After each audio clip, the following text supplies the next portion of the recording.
Welcome, and thanks very much for joining us in our panel discussion today, Active Learning that Engages and Retains Students, Case Studies from Leaders in Peer Learning. I'm Mark Limbaugh, co-founder and CEO of Peerceptiv, and I want to welcome all of you to what I'm sure is going to be an interesting and informative session. Most of you are aware of what we do here at Peerceptiv, improving outcomes through research-validated peer assessment. Students upload writing, projects, video, and other evidence-based assessment. Their peers provide rubric-based feedback. And the perceptive AI algorithms use that feedback to calculate grades that are as valid and as reliable as those done by a single expert. This process scales efficiently no matter how large the enrollment, in class or online.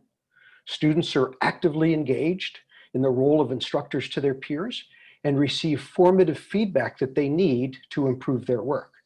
It promotes academic level dialogue among learners and builds 21st century skills, critical thinking, communication, collaboration that they'll need for success both inside and outside the classroom. So today we're going to hear from 3 educators who have used peer learning to improve outcomes in their courses. All of the most creative applications for Peerceptiv have been driven by our users. And hearing case studies from different contexts like this is a great way to understand the challenges, benefits, and potential of peer learning. If anyone has any questions or needs any additional information after today's panel, please reach out and we're happy to connect with you separately. So without delay, let me turn it over to our moderator today, Naveed Latta from WGU Labs. Naveed? Awesome, thanks Mark. Hi everyone, my name is Naveed Latta, and as Mark mentioned, I'm from WGU Labs. I'm a senior consultant in our accelerator program, and essentially what we do is we work with organizations that have a clear social impact framework. They are developing and thinking about products that will make a significant impact in how students learn and increasing student success outcomes, which is why we are working with Peerceptiv. Today we have an exciting agenda for y'all.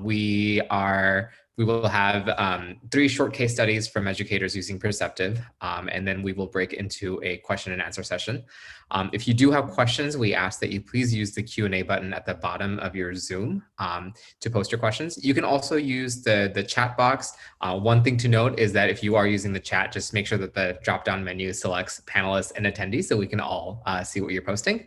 But that's pretty much it for that. And then for our panelists today, we have Dr. Christian Shun, who is from the University of Pittsburgh. He is the co-director of the Institute for Learning, where he is also a senior scientist in Learning Research and Development Center.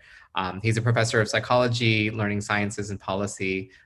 Really excited to learn from him as well. We have Dr. Katie Stoddard from Texas A&M University, where she is an associate professor in plant pathology and microbiology. We have Dr. Jared Chapman at the Utah Valley University, where he is an associate professor of organizational leadership at the Woodbury School of Business, where his focus is on educational gamification, motivational information systems. So really excited for our panelists. And what I'll do now is I'll turn it over to Chris Shun first to lead us with his case study. All right, thanks for that introduction. I've been using peer assessment for several decades now, and in all of my coursework, it's just been very transformative to the kinds of work that I can do with my students. So next slide. I wanted to talk a little bit about maybe dimensions of equity and getting to that, like what have I been finding and some other bigger studies been finding about what the benefits of peer learning are and who is helped by these things, because I don't know, I'm kind of at a place where I'm not interested in any kind of approach that helps the top performing students be even more top performing than everyone else. I'm trying to build some equity into my space. So let me just talk a little bit about why this kind of an approach I think does some powerful work. A lot of where people are at. They're like, oh, we want active learning, we want active learning. But really the research says there's like a level up higher than that. It's constructive learning. It's not just moving your body. It's like building ideas, bringing ideas together. That's what we want to get at. And peer assessment forces students to do that kind of like, well, I kind of like what you did there, but it needs to go here. You're kind of forced to go beyond.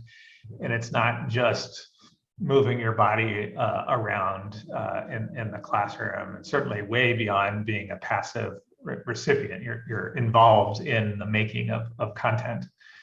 And then the other part that I've just found like so transformative of my instruction, and a lot of people talk about this, is I move my assessments and the things that students do. You know, what did they used to do? They used to come to class, listen to a lecture, and do a multiple choice exam. And, you know, rinse, repeat. And that was sort of all my instruction. And I tried to make it entertaining, but, you know, at the end of the day, what they learn is through the tasks that they're engaged in. And through peer assessments, even in my big classes of 250, I can have long writing assignments, presentations, rich projects.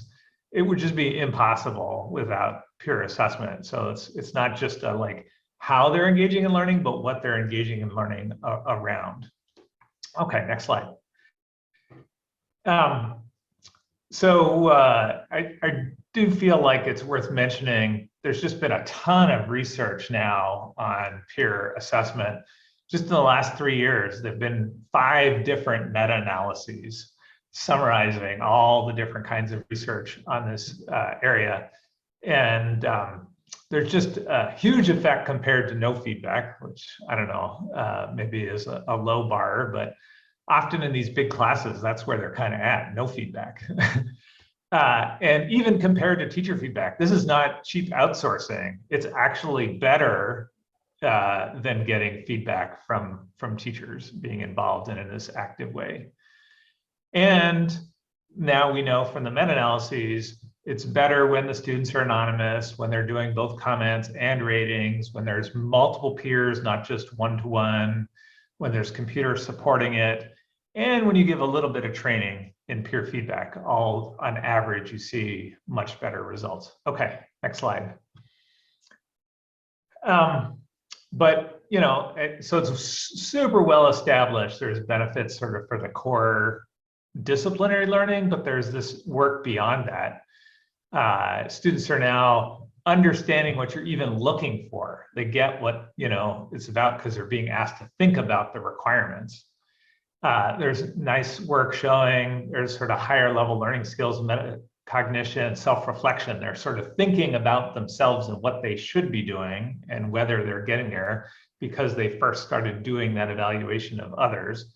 And then there's some nice work showing they're now actively participating in discussion groups in stronger ways. So it's kind of its own thing, but then it gives over to the rest of the course in positive ways and then in later courses. Okay, and then I do want to address one thing, the elephant in the room that almost everybody who I talk to about peer assessment says, click one more button, and that's the reviewer's ability. Like, I get why it works in general, but some of my students, whoo boy, they can't do anything. How are they going to do this thing? Now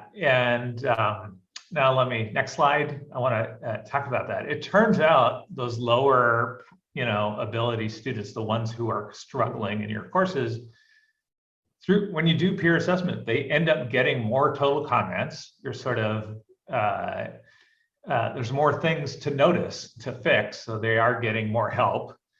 They receive more useful comments on average. That's another kind of gap closing move. They benefit equally from those received comments. There's useful stuff that's coming their way. And they benefit equally from, I should say, providing comments.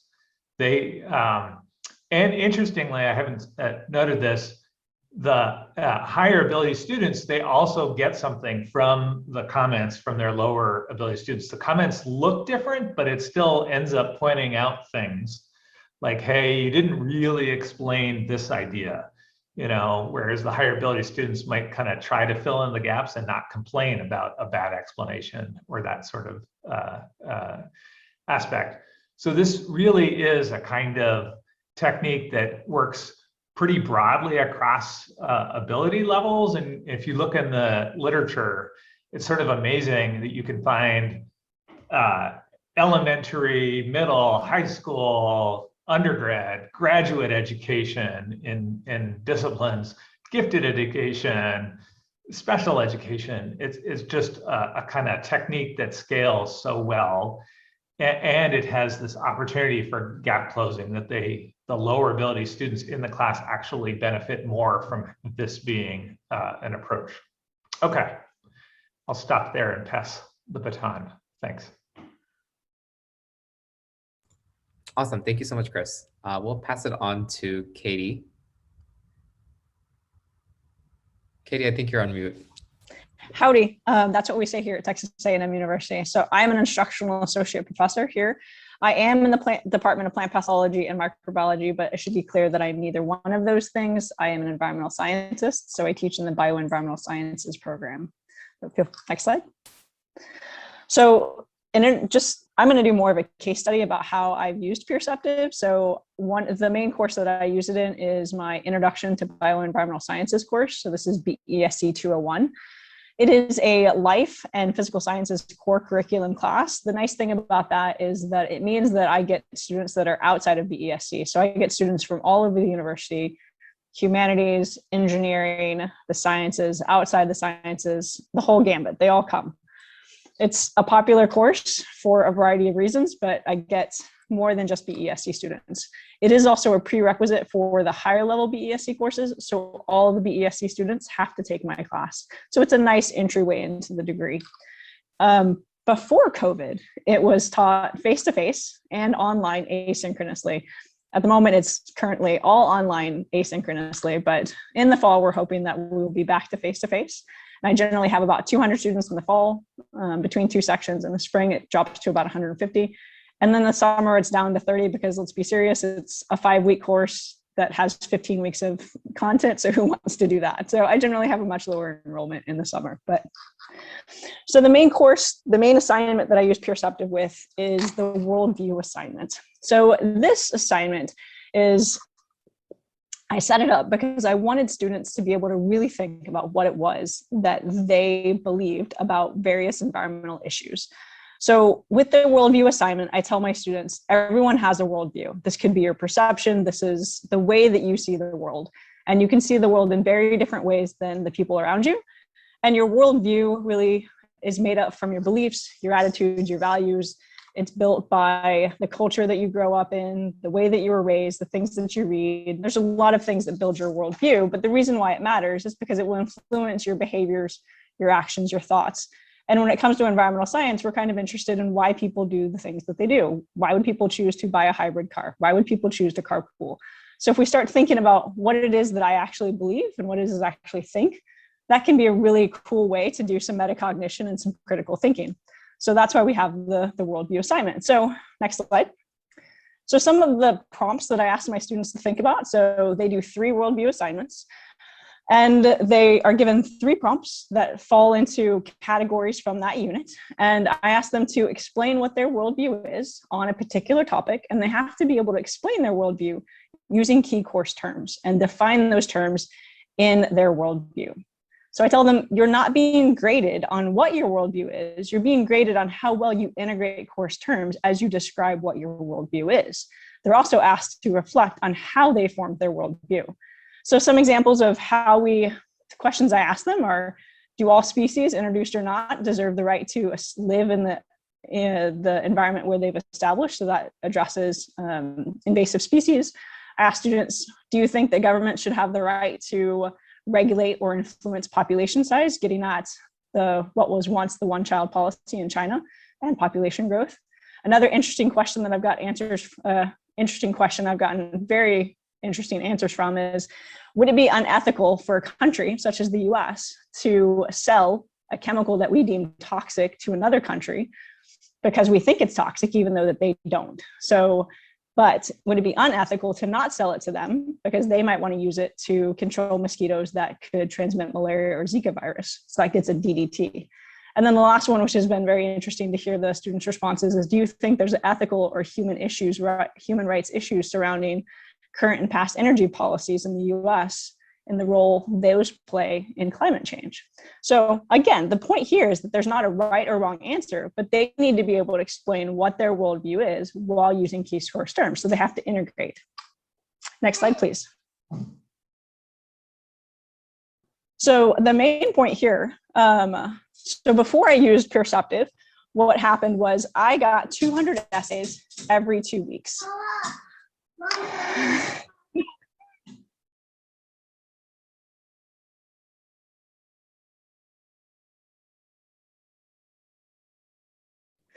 I'm very sorry. This is the pandemic we're living in. So before adopting Peerceptiv, I had 200 essays to grade every 2 weeks. It was almost impossible to do that quickly. I had, between my TA and I, maybe in a week and a half, we might be able to get everything out, but we're talking just a grade. So little to no development on communication and critical thinking skills. And from the student's perspective, all they're doing is reading the textbook and turning in an essay. So they weren't being exposed to other people's worldviews.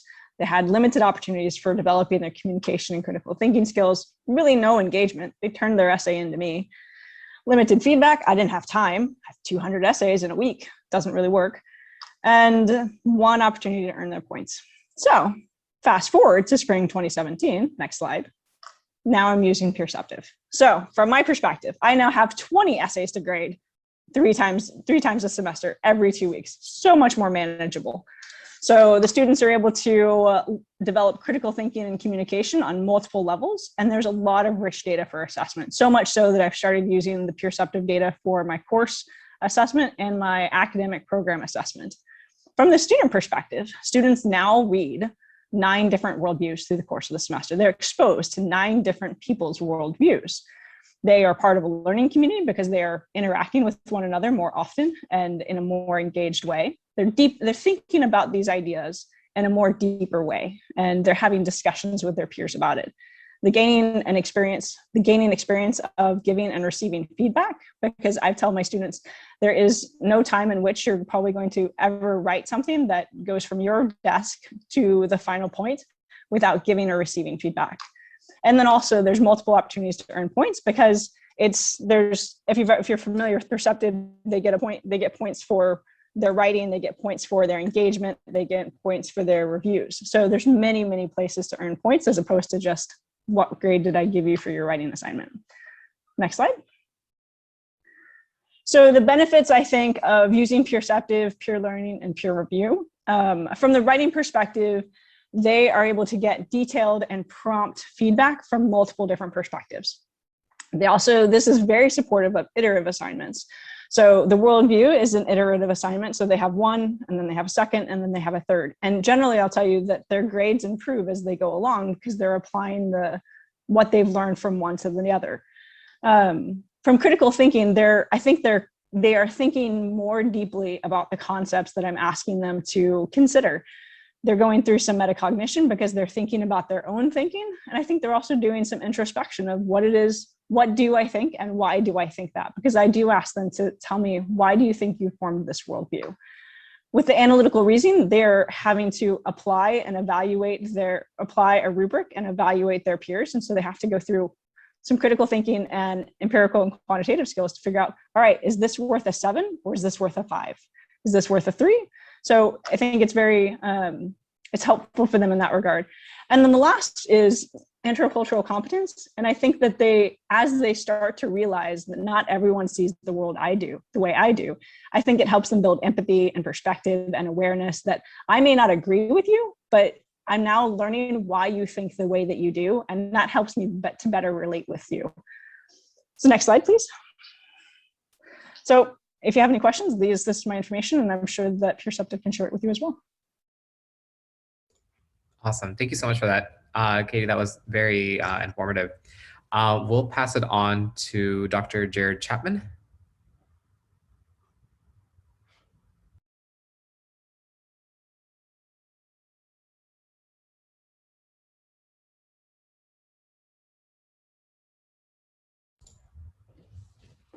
Dr. Chapman, are you on mute? There you go. Sorry. Yeah. So I just said amazing things. I'm sorry you all missed it. I've been blocked on my camera, so maybe Jonathan can turn me on. I will just at this point say Katie and Christian have done just a fantastic job. And I think I will just add my story here. Jacob or Jonathan, if you just will roll the slides, I'll go through and just kind of tell a story. So back in 2011, I was in a professional career, and I decided to move over to academic full time at the University of Houston, not too far from Katie. I was brand new in the world, and I was teaching a lot of classes without much experience in any of them. So I was teaching marketing and all of these things that I don't know how to do and don't have credentials for, but that's just kind of the way that world worked out for me. In that volume and that variety, it seemed to me that peer review was a good option.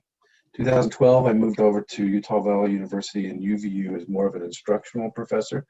Now I'm teaching 8 classes, 500 students, and I need some sort of solution for high quality assignments because it's just not physically possible for me to grade that much work.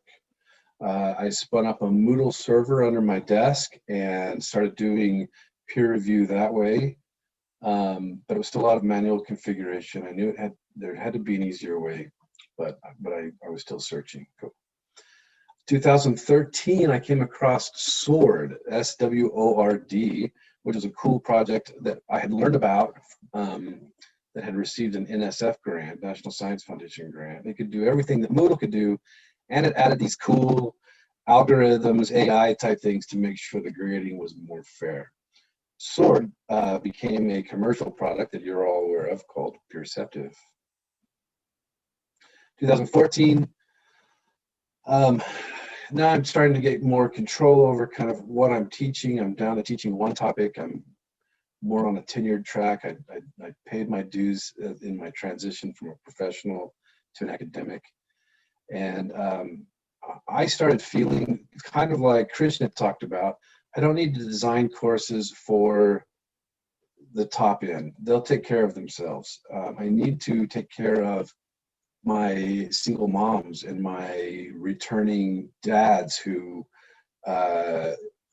didn't do well in high school, right? This is who I need to think about. And so I really started to lock onto this idea of asynchronous courses. Courses where students can, we still have a fixed start and an end date, but everything in between, I wanted to give them a lot of flexibility.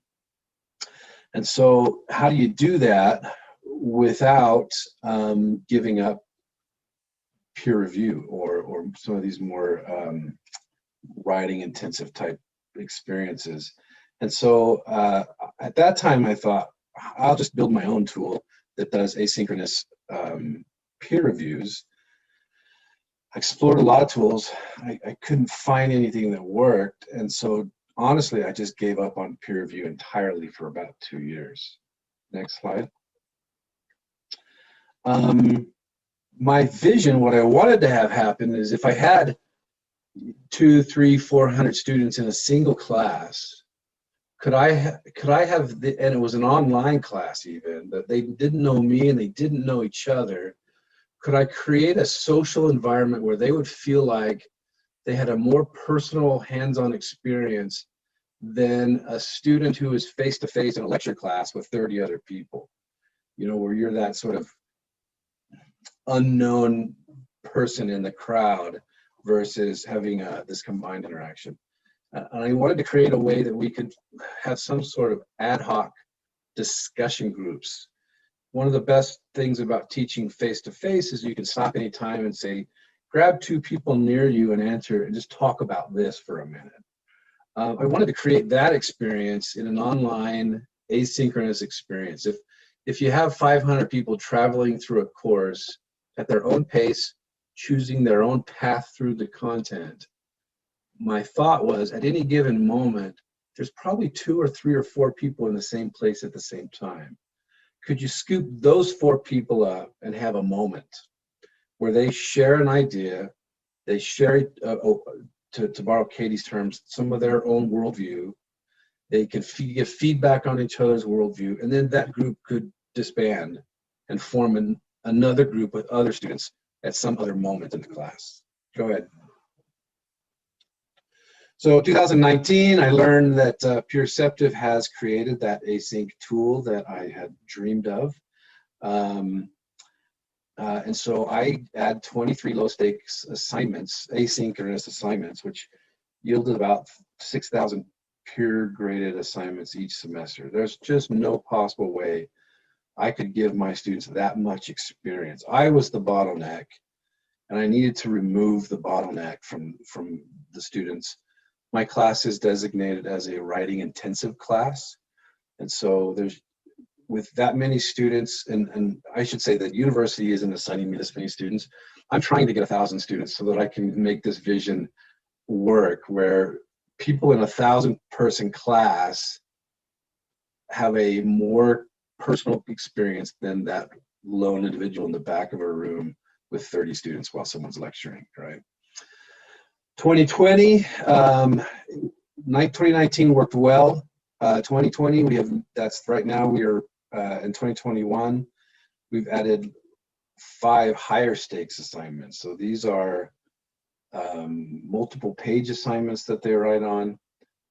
All of these assignments, there's no right answers, and we do provide a very good rubric for the students to be able to evaluate. But really, we're trying to give opportunities for students to think about a topic, come up with the right answer, and then read 3 other right answers that are not theirs and realize, maybe the world's a little more complex than I thought. And then give a comment back to the other people. And then that was it. That's that moment that they had together, and then they'll move on. If we can create 2-3 dozen of those experiences a semester, I think we're moving in the right direction. In the future, I want to even push this farther to where they can ad hoc create presentation groups asynchronously, where they can just find some like-minded students to give a 10-minute video presentation and have that shared with other people. Can we go ahead, Jonathan?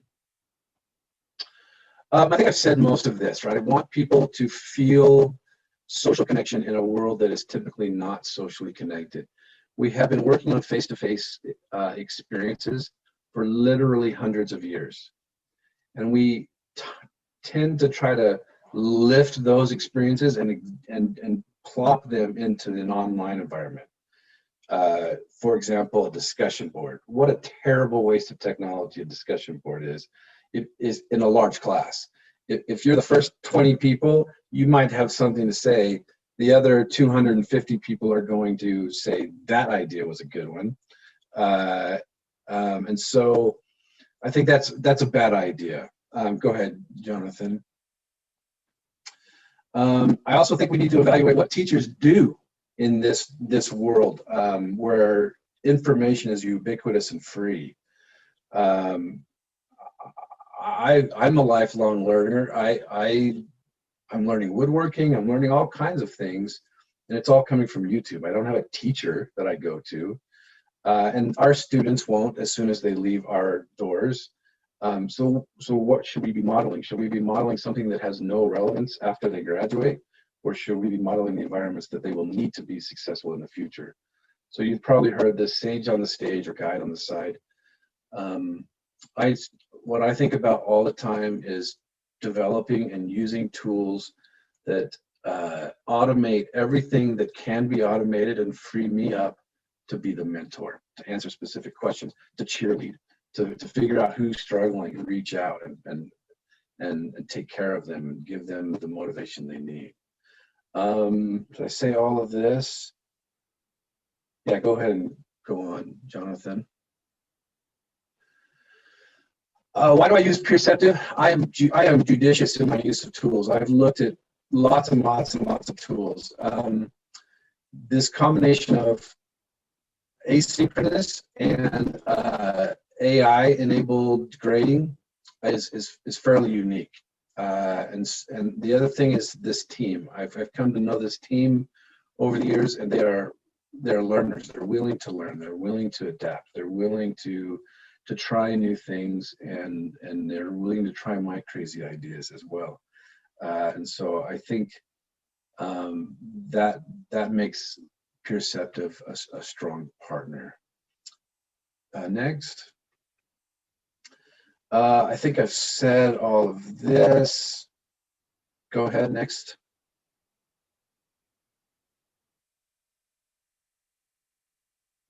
Yeah, I think I've said most of this. I want thousands and thousands of small assignments that are low stakes, that they can totally blow it and learn on for just a few points, and then do another one, and then another one. And I don't want them to spend 30 minutes on each one of these. I want them to spend 5, and I want them to feel like, I've got 5 more minutes, so I could do another one.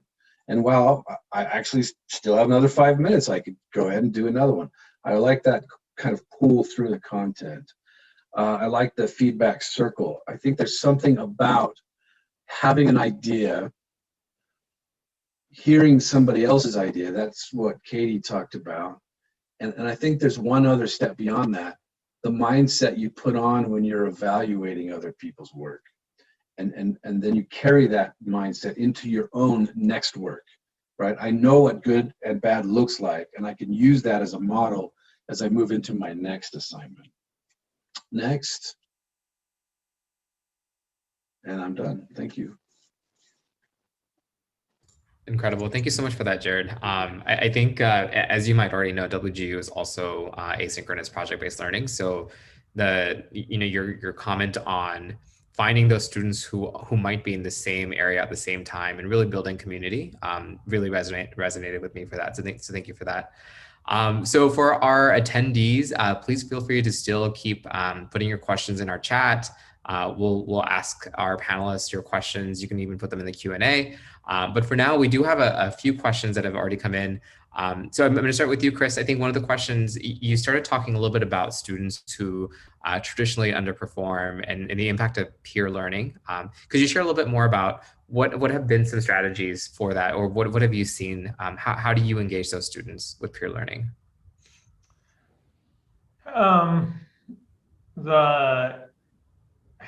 The nature of the assignment and the nature of the rubrics is kind of important. Peer assessment is not, putting lipstick on a pig, so to speak. If you've got a boring assignment and terrible rubrics, it's not magic sauce, and suddenly there's going to be students doing backflips and engaging. You've got to have a thing worth engaging around. And that means also trusting them to do real work. I just hate that deficit mindset where those learners over there, they can't do it. So I'm going to start with a really simple assignment, and they're only going to grade each other on spelling. And, if this is not remedial English 101, you should not be starting with spelling as your focus. Give them some real work to do and to think about, and then dimensions that get them to have some critical thoughts of things. So I just can't underline the importance of having a good assignment and rubrics that evaluate the thinking and not the superficiality of it. Katie and Jared, would love your thoughts on this too. So in terms of engaging the either underperforming or students that are maybe at the outskirts and not engaged, I think the Peerceptiv has really helped me with that. So as I mentioned before, I think the way that I set up the assignments is that there's multiple points along the way that they can earn points. And before I used Peerceptiv, it was, did you turn your assignment in? If you did, you got the points and that I graded and gave you. But otherwise now, there's many different places. So first they submit their assignment, and I have it set up so that there's a late penalty and they can submit it late. And then when the review stage starts, then I give my students generally a week to do the peer reviews, and I let them do extras. If they need to earn extra points, they can earn extra points. And then there's the task, or just the task grade. Did they actually do their assignments? Did they do the back evaluations, which means did they give feedback to the people that gave them peer reviews? So there's so many different places to earn points. I found that it's really helpful for those students that might be struggling. So especially in this time of the last year and a half, like it's been a real struggle, I think, for everyone to just get life done, whether you're working, going to school. As you've heard before, there's a lot going on in life. And I've had students tell me, I just don't have time to write the essay. And I was like, well, okay, but there's time you can pop in and do 3 peer reviews and do extras and get that grade. So I think in that regard, it really helps bring the students in and let them know it's not an all or nothing. So do what you can and you'll get points. And I make everything fairly low stakes. So I think it helps give the students this idea that, okay, if I can only do X, Y, or Z, then it's going to be okay. It's not like I can't write the essay, and so I'm entirely hosed for the semester. I'll just add to that.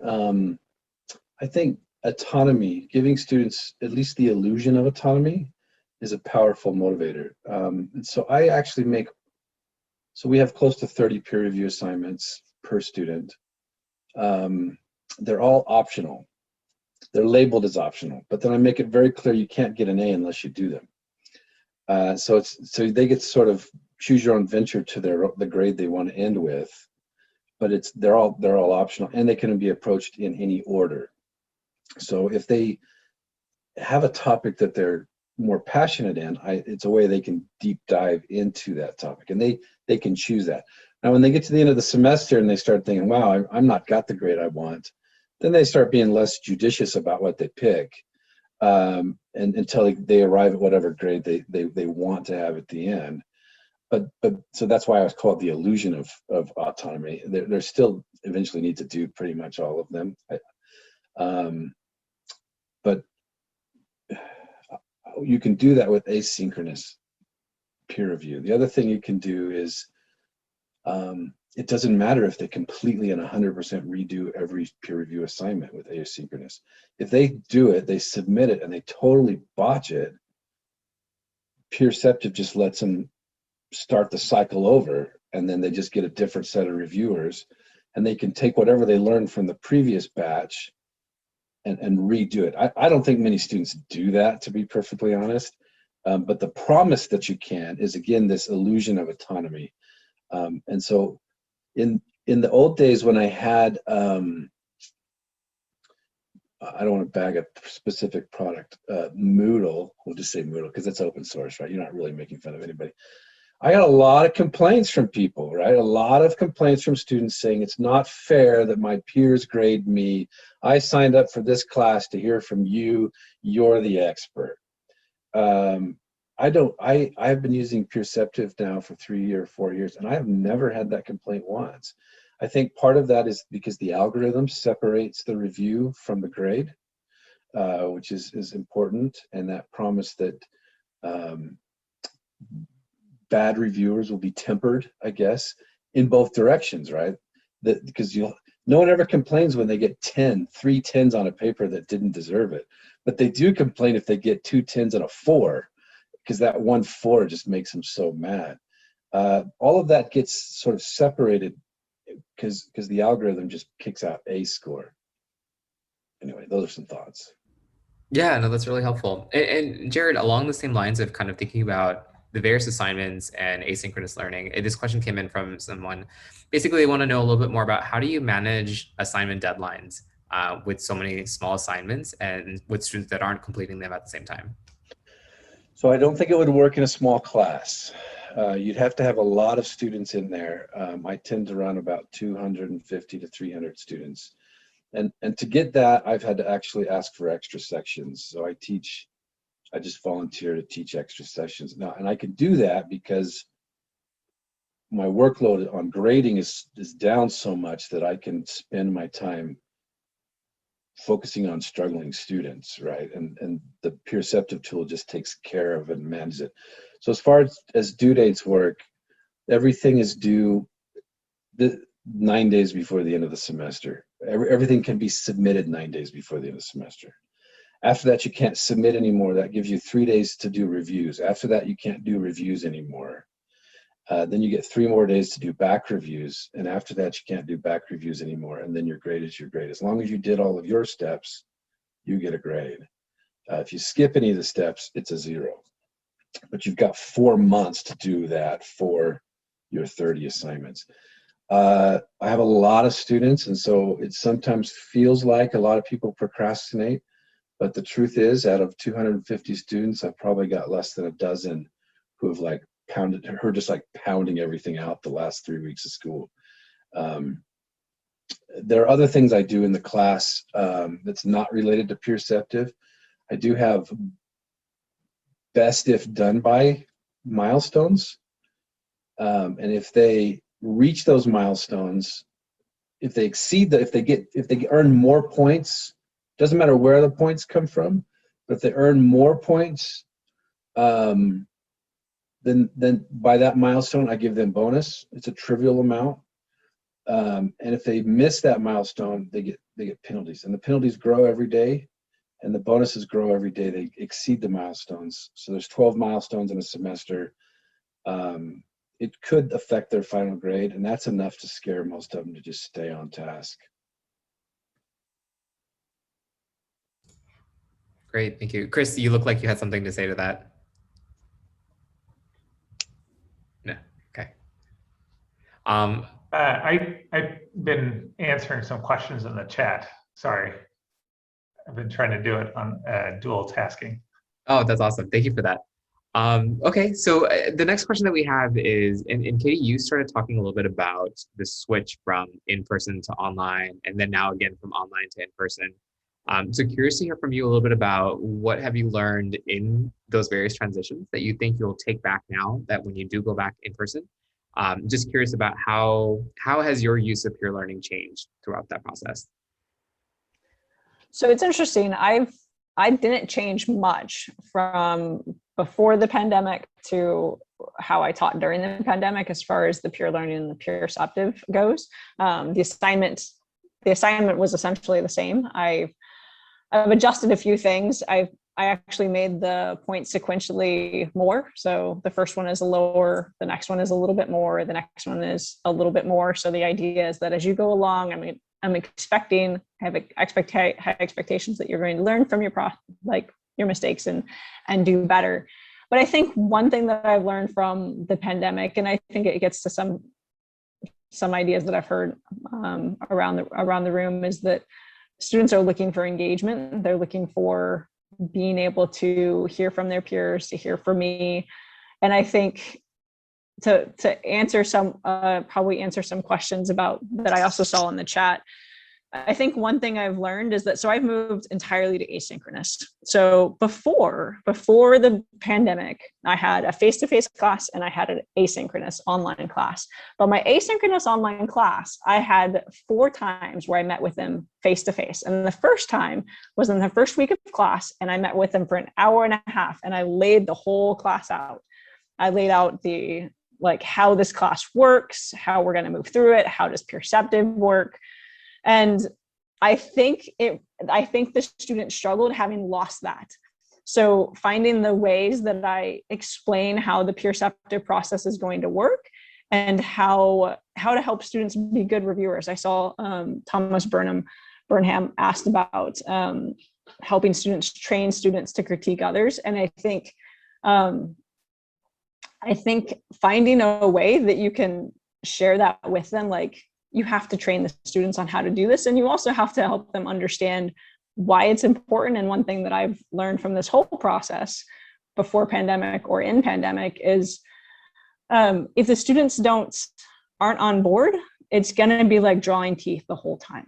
So I try to get them to understand the benefits of why we're doing this and how it benefits them. And so I think finding ways that you can train them on how this works, but also assuaging their fears.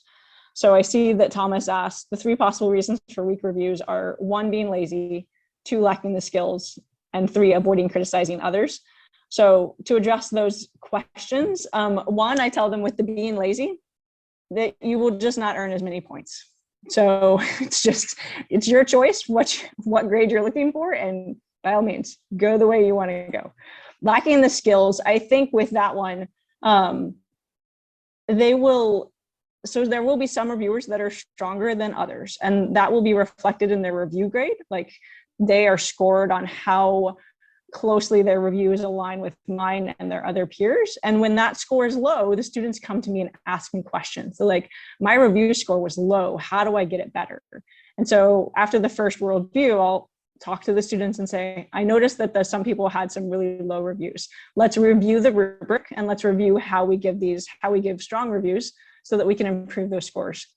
And then wanting to avoid criticizing others, I remind students that you are not criticizing a person, you are critiquing work. And the only way that you or anyone else is going to get better is if someone gives you honest feedback. And I tell my students, it is not helpful to tell someone, great worldview. It's not helpful. I also probably scare the daylights out of them as far as academic honesty goes. We'll say that that's a really strong thing that I press. We have the Aggie Code of Honor here at A&M. And I tell them, if you mail your review in, it will be flagged to me, and I will report you for falsification and fabrication, because if you're making up reviews, that's fabrication, and you will be reported to the academic honor office. And that scares the daylights out of them, and they won't do it. So I think those things are helpful for that. I wanted to share one little tidbit from this transition to the pandemic teaching. I used to either do individual assignments or group assignments. And when I did group assignments, you had to do group assignments because I felt like only in universities are people allowed to get away with being individualists. But once you go out into the real world, you have to learn how to, not run with scissors and work well with others. And in the pandemic, I felt like, I'll just let them pick. If you want to do it alone, do it alone. You want to do it in a group of 4, do it in a group of 4. I'm giving you a project that's 4 people's worth of work. So if you're going to do it alone, that's going to be a lot of learning opportunity. But it just felt like cruel to force groupness in the context of the pandemic, where they couldn't really sit side by side and that sort of thing. And I did a lot of surveying, and I think overall it worked really well to allow that variation and in combinations. They had a lot of good reasons for why they wanted it to do it alone. Like, there were some people coming back from industry and they had group skills out the wazoo. They didn't need to work on those things. They just wanted to geek out on the content of the course, and they wanted to be able to do all of the project. And, it sort of changed my view about allowing a little bit more variation in how they approach things. That's really helpful. Jared, did you have anything to add to that? No. Okay, great. Other than to say those are great ideas. Yeah, no, they are. Excellent. So one last question that we have is a little bit about the AI framework. And so how does AI grading work? And Chris, this is for you.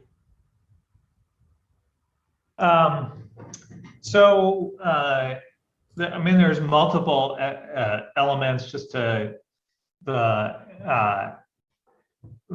instead of a simple average, it's using a weighted average, so that students who are trying to game the system or just phoning it in, their ratings are heavily discounted. And that ends up being important for a lot of kind of behind the scenes collusion, where somebody gets a great idea to like, what if we all gave each other an A? And it turns out actually everyone would get a B or lower. and all the A students are not going to go along with it. And as soon as a few people get out of your collusion scheme, then everyone else who's just handing out the same number is going to get killed in their reviewing grade. So it all quickly falls apart. And the reviewing, the other part of the reviewing gate is sort of like a combination of an algorithm and people as intelligence. You know, like you did a good job of reviewing if people benefited from your feedback. Taking in those judgments that they give about how helpful their feedback was, and then weighting that. The last piece is the benchmark grading that I think Katie does. So by being asked to grade the top performing documents and the bottom performing documents, and it then basically scales the stuff in between, you're getting away from just curving and you're getting into real, you know, what are your true expectations? And I think that's so important for a just framework. Like if Jared did an amazing job of teaching and everybody mastered it, then everyone should get an A, right? And if I did a terrible job and people didn't master it, they should get the feedback that they're at a C right now, and I should be freaking out and trying to improve my teaching. So, you know, there's a number of elements there that I think push to higher quality feedback on where are you with respect to expectations without having to grade everything, right? Katie can do that, like give everybody a sense of where they really are according to our expectations with only having to grade the endpoints. That's great. Thank you for that. Katie or Jared, did you have any thoughts on the AI grading tool? I would say that I think some students will come to it with reservations, and that's when I talk to them about how it works and remind them that those with poor reviewing scores will be weighted much, much less, and those with higher reviewing scores will be weighted heavier. I also have the policy, and I think this might have come up in the chat, since I use the synchronous and I use benchmark, occasionally a student would say, well, I don't agree with the score that I received. I'm like, fine, I will grade it for you. But if I grade it, just, you know, that is the final grade. And generally, they're not too excited about that option. So that's how I think, and I also tell my students that from the many years that I've used this, that I feel it is as accurate as if I would do it. And generally sometimes more, because I tend to get greater fatigue after 150 essays. Just as a small thing, I have that exact same policy as Katie. And this last time where I did group assignments, because they do individual reviewing, you get a lot of ratings. You know, there were like 400 documents across the semester being evaluated. I had 0 requests for a regrade, 0 this time. I'll just add my experience is exactly the same as Katie and Christian in that regard. The students who give out 10s freely, they stop doing that the first time they get a 4, and then the ones that are handing out 4s, and they start to see that their grade isn't as weighted or doesn't come out as meaningful in the grade. It changes people. They put more attention. Terrific. Well, this has been such a rich and thoughtful conversation. I really appreciate all 3 of you, Christian, Katie, and Jared, for taking the time. I'm going to pass it on to Mark at Peerceptiv real quick to close us out today. All right. Very good. Thank you, Naveed. Appreciate it. Very special thanks, of course, to Katie, Chris, and Jared. Nobody's in a better position than our users to describe the impact peer learning is having for them, their students, and their institutions. So we appreciate their insights here. Believe me, this isn't a binary thing. We've tried to give 2 different perspectives here between Katie and Jared, And, I could give you 100 other contexts that are pretty distinct from one another on how Peerceptiv is used. So we're amazed and intrigued by the different applications and use cases in peer learning. And I also want to be clear here, because I'm not sure this came through in the introductions, that Chris is the PI behind all of the research in Peerceptiv and serves as Peerceptiv's chief learning scientist. So I want to make sure he's given his due there. And Chris, we're very appreciative of all your hard work there. So we clearly have the technology and tools now to support peer learning at a high level of validity and reliability. If anyone has any questions or would like to explore how peer learning might be used in their schools to improve outcomes, better engage students, improve retention, or anything else, please reach out to us at info@perceptive.com. And we're happy to connect with you at the convenient time, whatever time is best for you. Again, that address is info@perceptive.com. Let us know, and we'll set something up and we'll chat separately. Thanks again for attending. Stay safe, and everybody have a wonderful day. Bye now. Bye. Thank you. Thanks much.